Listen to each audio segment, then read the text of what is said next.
11 марта ни при каких обстоятельствах не оставляйте это на столе, иначе быть беде. Какие запреты существовали в этот день 11 марта, а также какие народные приметы были на этот день, далее в этом видео. Друзья, всех приветствуем! С вами, как всегда, канал Эзотерика для тебя. Подписывайтесь, ставьте лайк, у нас много полезной для вас информации. По православному календарю 11 марта – день памяти святителя Порфирия, гасского архиепископа, который рожден был в 346 году в Македонии. У архиепископа были состоятельные родители. Это позволило святителю Порфирию получить хорошее на то время образование. В 25 лет святитель оставил родину и отправился в Египет, затем в Иерусалим на поклонение святым местам. Там же Порфирий неожиданно впал в тяжкий недух. Через некоторое время он увидел в сновидениях Иисуса Христа, сошедшего с Христа и обратившего к нему со словами: «Прими это древо и храни его». Когда епископ проснулся, то почувствовал себя полностью здоровым и готовым на новые подвиги. Спустя небольшое время Порфирий получил часть своего наследства от родителей в размере 4000 золотых, которые он раздал бедным, малоимущим, нуждающимся, и остаток потратил на украшение всех ближайших храмов Божьих. Большинство местных горожан были язычниками, которые во всем ущемляли христиан. Святитель Порфирий к концу своей прекрасной и долгой жизнью полностью возродил и утвердил христианство в Газе и совершенно оградил свою паству от притеснений язычников.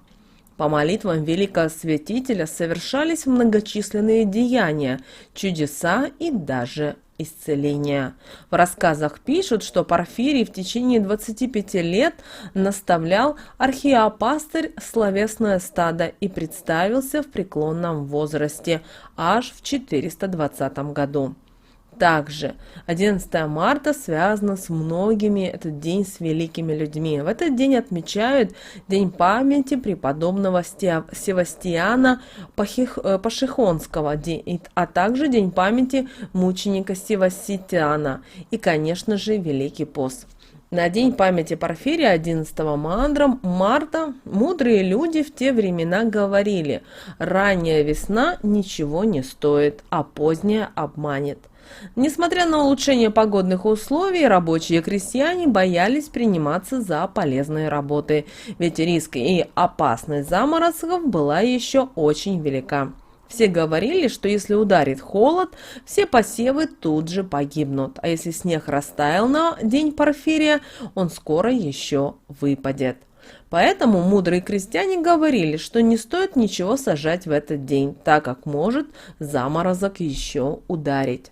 Так как славяне были трудолюбивыми и знали, что без урожая никуда, в этот день рабочий класс предпочитали вскопать или взрыхлить землю перед предстоящим посевом, дожечь остатки леса и золой удобрить землю или заняться другими полезными делами на огородах и в хозяйстве. Это был тяжелый труд, ведь орудиями труда в те годы были топор и пила. Славяне сеяли зачастую рожь, пшеницу, ячмень, овес, поэтому круглый год был хлеб и каша. Не забывали они и за свой скот, который нуждался во внимании. Корова была для них главной кормилицей, а лошадь – главной работницей. Если по наблюдению народа все перелетные птицы успели вернуться на родину, то в хлебе круглый год нуждаться они не будут. Они смотрели, как птицы строят гнезда, с какой стороны вьют их и где конкретно будут располагаться будущие дома крылатых. Если люди видели гнезда на солнечной стороне домов или деревьев, то лето обещало быть безумно морозным и студеным. Или же наоборот, если птицы не боятся селиться с северной стороны, то это могло означать только одно, что народ мог ждать уже скоро теплые и яркие весенние дни.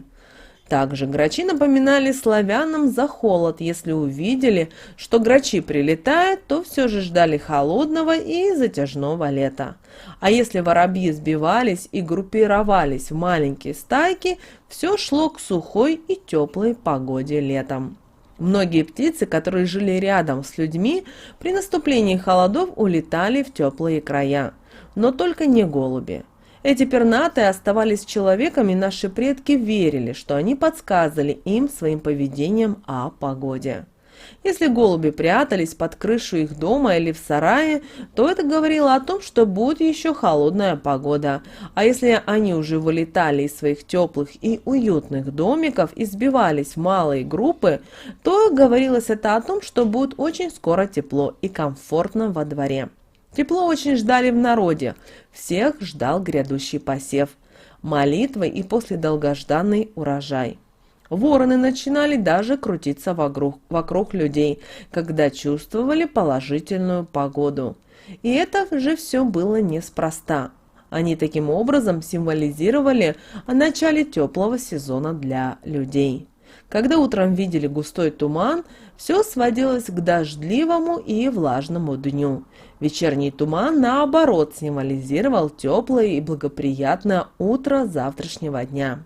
11 марта были рады увидеть утром лужи, которые были затянуты льдом, так как это намекало на теплое лето.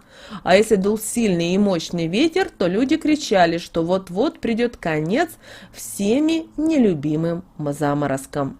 Если ночью не было ни одного облачка и ярко светили звезды на небе, то лето обещало быть жарким и душным, но не обойдется и без гроз.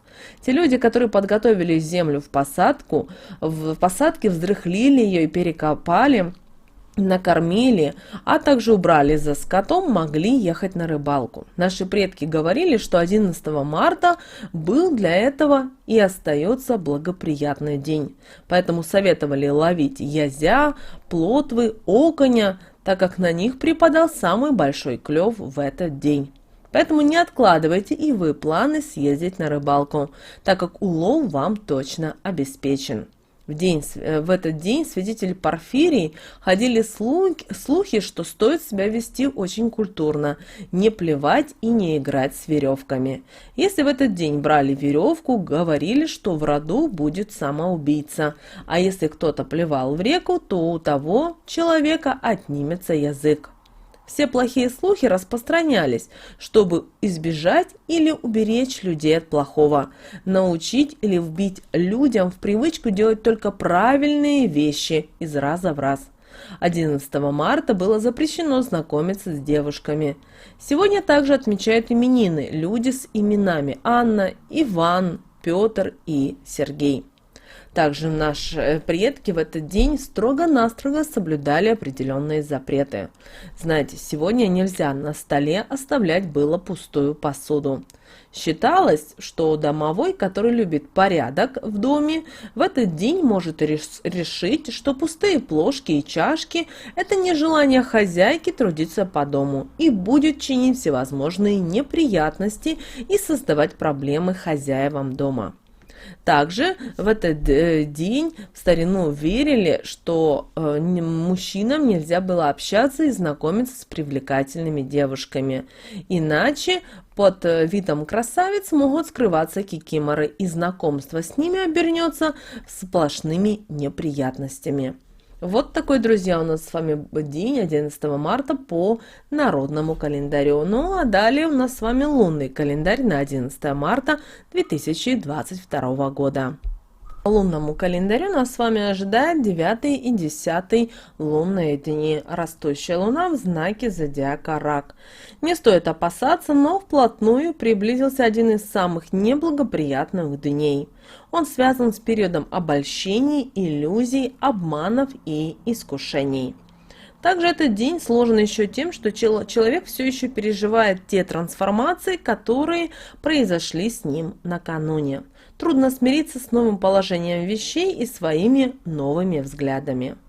Сомнения делают любого человека уязвимым в этот день, так что рекомендуется быть предельно внимательными и аккуратными с непроверенными связями и недоброжелателями, которые могут нанести удар в самое больное и незащищенное место. Не привыкнув к новой ситуации, можно легко поверить в обман, попасть в сеть иллюзий.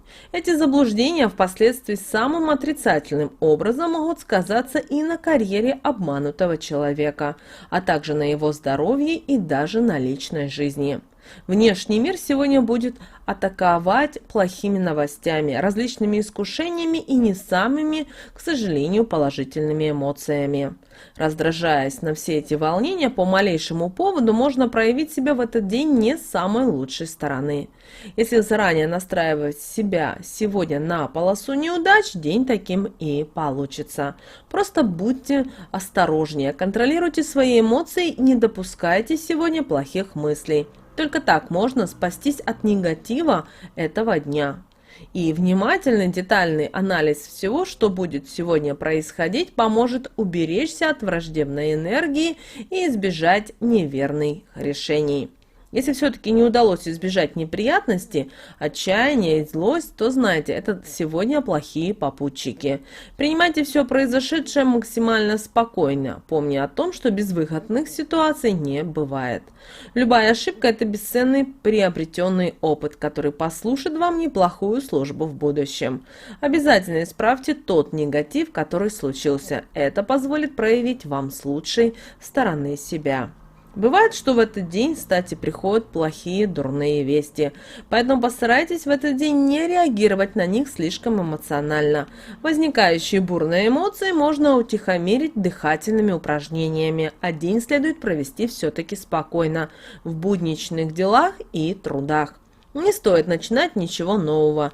Продолжайте делать то, что начали, или завершайте начатые дела. Романтический ужин тоже вполне может быть кстати, но только в том случае, если ваши отношения построены на взаимопонимании. Что же касательно, друзья, стрижки на этот день, то постарайтесь не делать необдуманных поступков и не стригите волосы. Стрижка не принесет пользы и, скорее всего, ухудшится состояние кожи головы. Всерьез подумайте об отмене записи к парикмахеру, иначе этот визит может привести вас к серьезным заболеваниям. Сегодня без особого ущерба вы сможете позволить себе нарастить волосы, но только лишний раз, пожалуйста, удостоверьтесь в качестве волос. И вечером, чтобы снизить напряжение, поваляйтесь в расслабляющей ванной. Не забудьте сделать питательную маску для волос и для лица. Окраска натуральными красителями отведет в сторону массу проблем. Также сегодня сделайте прическу в виде нимба. Это активизирует вашего ангела-хранителя. Также сегодня остерегайтесь разливать молоко. Это сегодня не к добру. Также сегодня старайтесь меньше смотреться в зеркало, потому что именно в этот день родилась примета о разбитых зеркалах.